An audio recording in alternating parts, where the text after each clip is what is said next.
everyone, this is KG Vlogs, a Filipino reactor based here in Saudi Arabia, and welcome back to my channel. Actually, this is the first time na gagawin ko tong reaction video na to.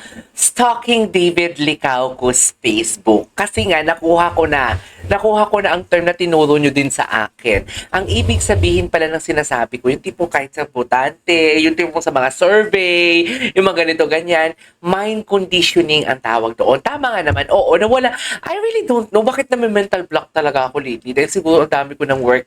Ang dami ko ng work plus my vlog pa and everything. Wow, pamilyado yan. Charis. Alipin ng salapi for today's video. I really don't know kasi ako kasi yung tipong tao na parang hanggat kaya ko, go lang na go. Doon inaabuso ko na talaga katawan ko.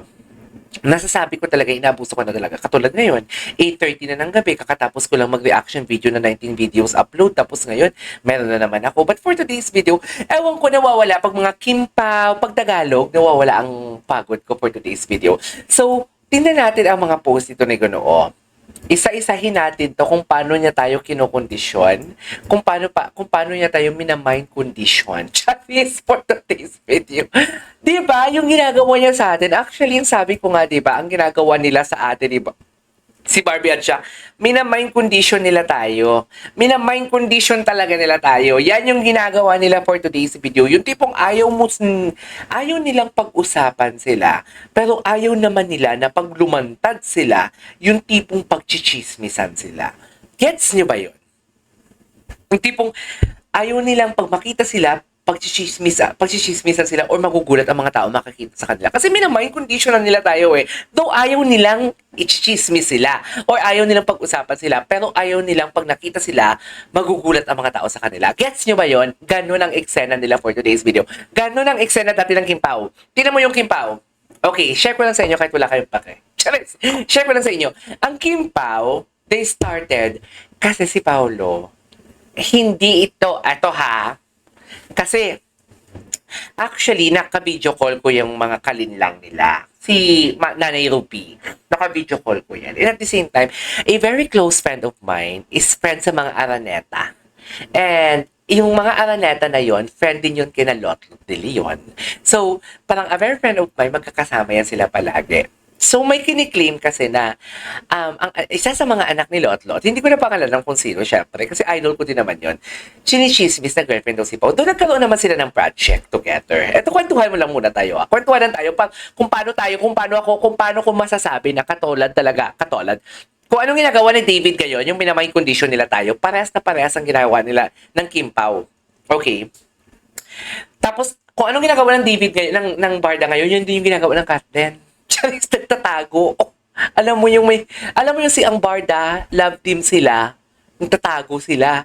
Tapos ang Katden, love team din, nagtatago din. Though kahit inamin na din talaga ni Alden talaga na napupusuan niya si Kat, sa Tito Boy sa Bunda na tonight with, hindi, fast talk with Tito Boy Abunda. Anyways, balik tayo kay Paolo.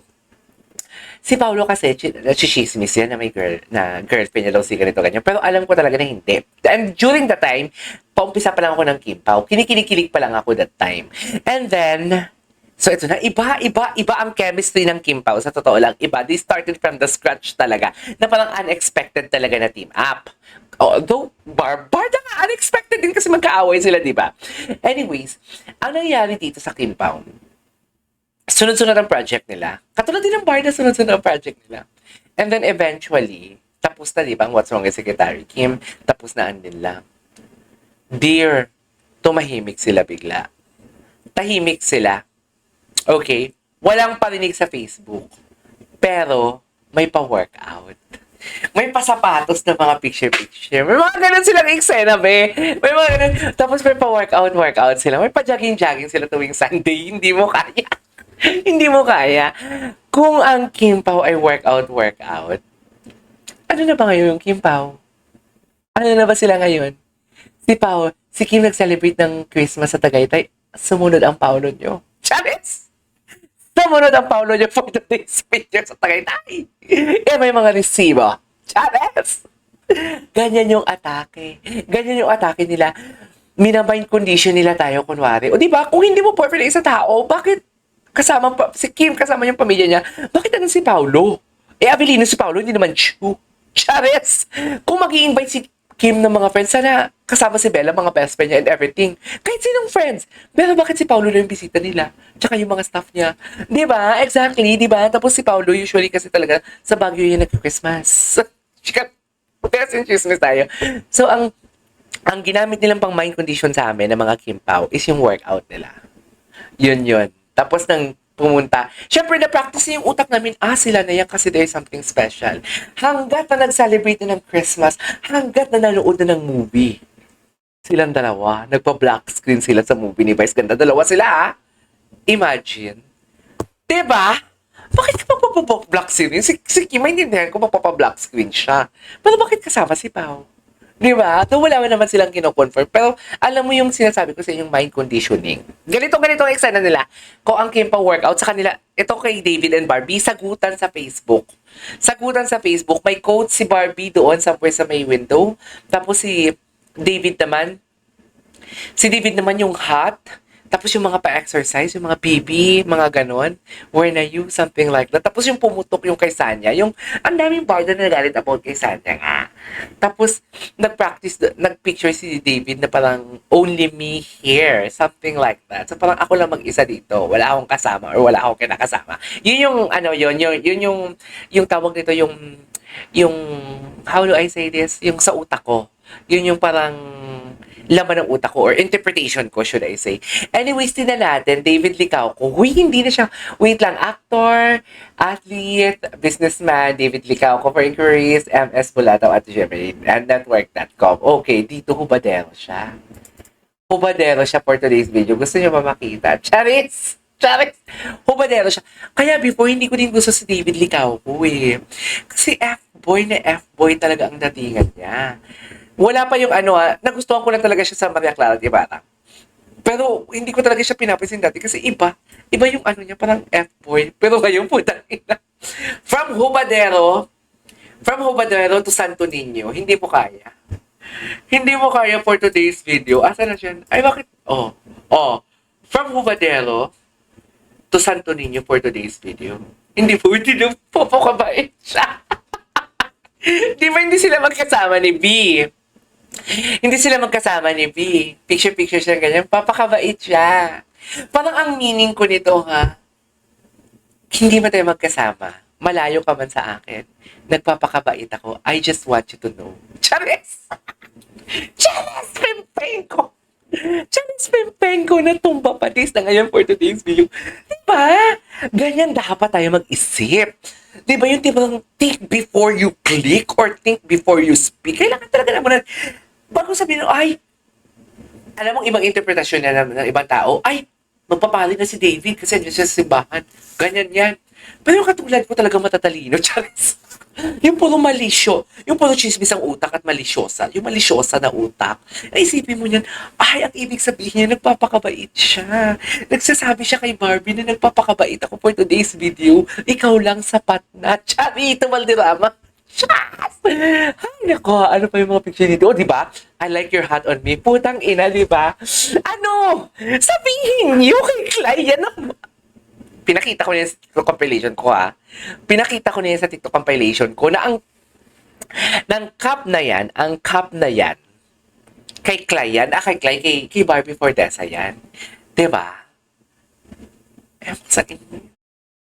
Ewan ko sa inyo. Hi! Pa-cute! Ito yung sinasabi niya na sa interview sa Pep na puro pa-cute lang siya ngayon. Hindi na siya ubadero. Pa-cute lang siya. Wait lang. I-view natin ang post na to. Ang sabi niya dito, BB Shyme. Actually, I don't consider this as binibini. Though pwede siya maging binibini, pero wala kasi siyang dati. Ganyan ako mag-isip Ang sa akin lang kasi nakita ko talaga, capital B, which is Barbie. Yun lang talaga yung naisip ko. Pero tama kayo. Tama kayo na binibining Clay. BB Shyme, bakit siya shy? Bakit siya shy, Abel? Hindi ko gets. Bakit siya shy? Pa-baby talaga siya kay Barbie. Sa totoo lang, feeling ko nanggigigil na to si Barbie sa kaartihan ni David Totoo lang, nanggigigil na to. Feeling ko nag-uusap yan sila sa gabi. Ang arte-arte mo kanina. Ganon, oo. Madlang magkasala, magkan ka naman, putang ina si Marie Carla. Oh, 'di ba? Ayan mo. Pa-baby talaga siya, be. Pa-baby siya. Eto. Night Vibes. Di ba may picture si Barbie na about sa... I don't know if that is new or whatnot. Pero parang nagpumalat kasi yun. At ngayon ko lang naman nakita yung parang sumagot si David doon. Tapos, would you see the sunset? Would love to see the sunset with you. Taray! In lababo ang ginoo. Ay, Ano to?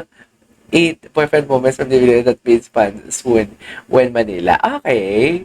Ano pa tayo? Ganyan dapat. Work muna ako today. Nagpapaalam. Nakakainis. Okay.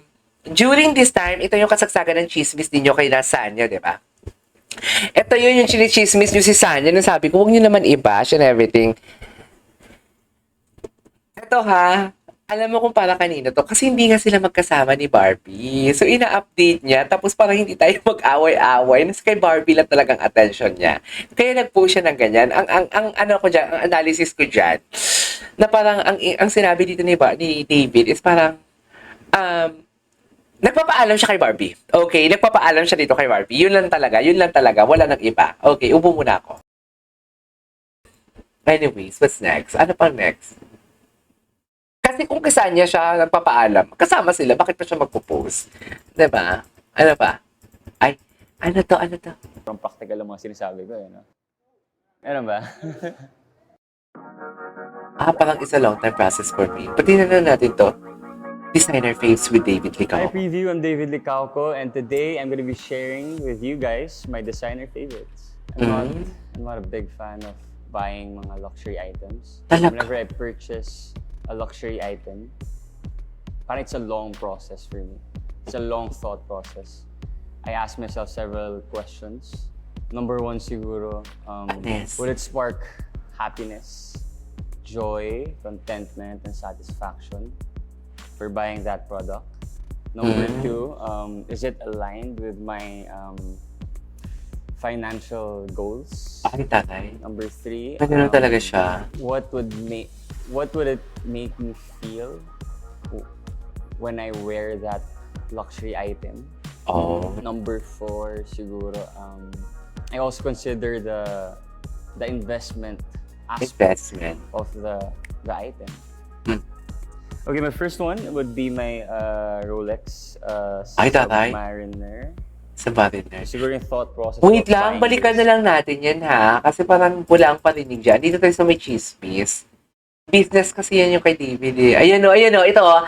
Hey, me only. Ito yung kasagsagan ng chismis ninyo ng mga bashers pala. Si Sanya. Hindi pong sinabi talaga niya dito na parang pinapakita niya na parang wala na. Pinapaalam niya kay Barbie na ako lang dito.